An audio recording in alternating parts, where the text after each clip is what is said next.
OG trailer వచ్చేసింది. ఎలా ఉంది? నిన్న మార్నింగ్ నుంచి వెయిట్ చేస్తున్నాం అనమాట. సో ట్రైలర్ ఎలా ఉంది కంటే హైప్ ఎక్కించుకుందాం అనే వీడియో ఇది. లేట్ అయినా సరే ట్రైలర్ కట్ మాత్రం ఎక్స్ట్రాడినరీగా ఉంది. నాకైతే పిచ్చ పిచ్చగా నచ్చేసింది. స్టోరీ ఇవన్నీ పక్కన పెట్టేద్దాం.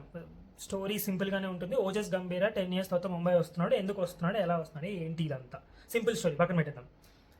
ట్రైలర్లో చూపెట్టింది కొన్ని మనీ షాట్స్ ఏవైతే ఉన్నాయో, ఎక్కువ రివీల్ చేయకుండా ఏవైతే ఉన్నాయో, అసలు పిచ్చి పీక్స్ అనమాట.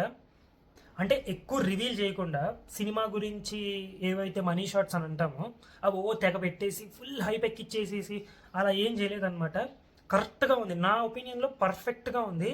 అంటే ఇప్పటిదాకున్న హైప్ని తగ్గించకుండా, ఇప్పటిదాకున్న హైప్ని పెంచేయకుండా పర్ఫెక్ట్ లెవెల్లో బ్యాలెన్స్ చేసింది అనమాట. టెక్నికల్ ఆస్పెక్ట్స్ అవన్నీ పక్కన పెడదాం. కొన్ని విఎఫ్ఎక్స్ షాట్స్ అంత ఇంకా అవ్వలేదు, అండ్ డిఐ కూడా.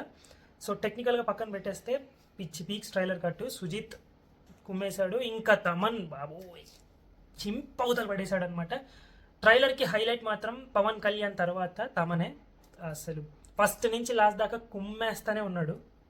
టాటూ షాట్ ఒకటి చూపెట్టారు, దాని మీనింగ్ ఎతకడానికి నేను ట్రై చేశాను, నాకైతే ఏం దొరకలేదు అనమాట. ఫిక్షనల్ క్యారెక్టర్స్ అన్నట్టు చూపెట్టింది, అంటే ఆ క్యారెక్టర్స్ ఫిక్షనల్ అన్నట్టు. సో ఓవరాల్గా జాపనీస్ కల్చర్ని ఎంత ఇంక్లూడ్ చేశారు అంటే, ఫర్ నేమ్ సేక్ కాకుండా నిజంగా జాపనీస్ కల్చర్ని సుజిత్ ఎంత ఇంక్లూడ్ చేశాడు అనేది వెరీ ఇంట్రెస్టింగ్ ఉంటుంది చూడడానికి.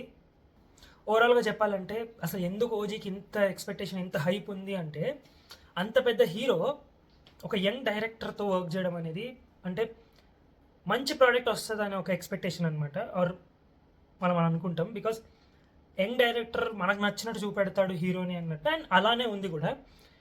పవన్ కళ్యాణ్ ఫ్యాన్స్ కానీ, to that matter common audience కానీ, పవన్ కళ్యాణ్ ఎలా చూడాలనుకుంటున్నారో అంటే ప్రాపర్ క్యారెక్టరైజేషన్లో అలానే ఉంది ఓజీ.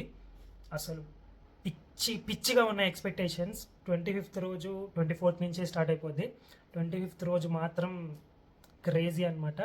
సింపుల్ స్టోరీ ఉండి, ఎక్స్ట్రాడినరీ డ్రామా ఉండి, మంచి ఎలివేషన్ ఉంటే చాలు, సినిమా వేరే లెవెల్కి వెళ్ళిపోతుంది.